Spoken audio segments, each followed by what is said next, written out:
ಅಂಟಿಕೊಂಡಿದೆಯೋ, Moses was holding on to God. ಮೋಶೆಯು ದೇವರನ್ನ ಯಾವಾಗಲೂ ಕೂಡ ಹೊಂದಿಕೊಂಡು ಅಂಟಿಕೊಂಡಿದ್ದನು. He was holding on to the name. ಆತನ ದೇವರ ನಾಮವನ್ನ ಮೋಶೆಯು ಹಿಡಿದುಕೊಂಡಿದ್ದನು. The outcome was victory.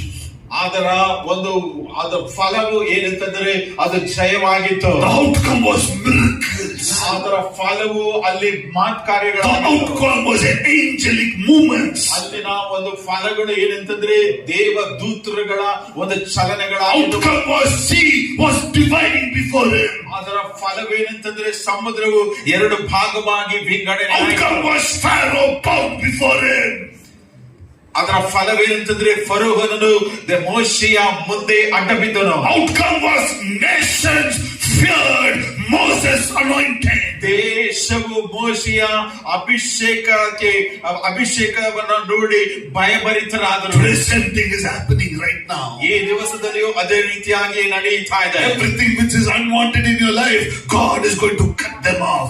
ಯಾವೆಲ್ಲವೂ ಕೂಡ ಬೇಡದೇ ಇರುವಂತದ್ದು ನಿನ್ನ ಜೀವಿತದಲ್ಲಿ ಇದೆಯೋ ಅವೆಲ್ಲವುಗಳನ್ನ ದೇವರು ಕತ್ತರಿಸಿ ಹಾಕುತ್ತಾರೆ. You are the true wine of the Lord. ನೀವು ನಿಜವಾದ ದೇವರ ದ್ರಾಕ್ಷಿ ಬಳ್ಳಿಯಾಗಿ. You are the true tree of the Lord. ನೀವು ನಿಜವಾದ ದೇವರ ನಿಜವಾದಂತಹ ಒಂದು ರೆಂಬೆಗಳ ಮರಗಳಾಗಿ. You are going to give the tree of life, a fruit of life to the world today. ನೀವು ಈ ಲೋಕದ ಜನರಿಗೆ ನಿಜವಾದಂತಹ ಒಂದು ಫಲವನ್ನ ನೀವು ಕೊಡುವವರಾಗಿರುತ್ತೀರಾ. Hallelujah. How much of you are sensing the power here?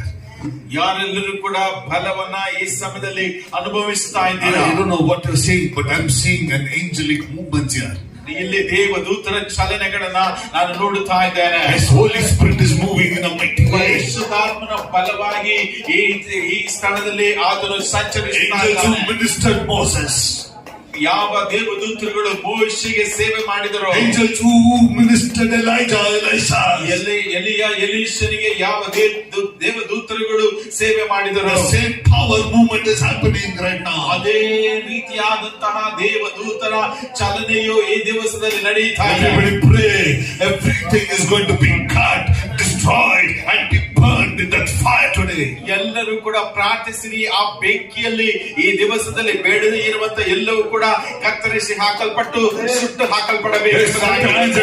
Lord, cut me, change me, mold me. May I bear your fruit today. ದೇವರ ಬಳಿಯಲ್ಲಿ ಪ್ರಾರ್ಥಿಸಿ ಹೇಳಿರಿ, ದೇವರೇ ನನ್ನನ್ನು ಕತ್ತರಿಸಿರಿ, ದೇವರೇ ನನ್ನನ್ನು ನೆಡಿರಿ, ದೇವರೇ ನನ್ನನ್ನು ರೂಪವನ್ನು ಬರೆಸಿರಿ, ನಿಮ್ಮ ಫಲಗಳನ್ನು ಬರೆಯುವುದಕ್ಕಾಗಿ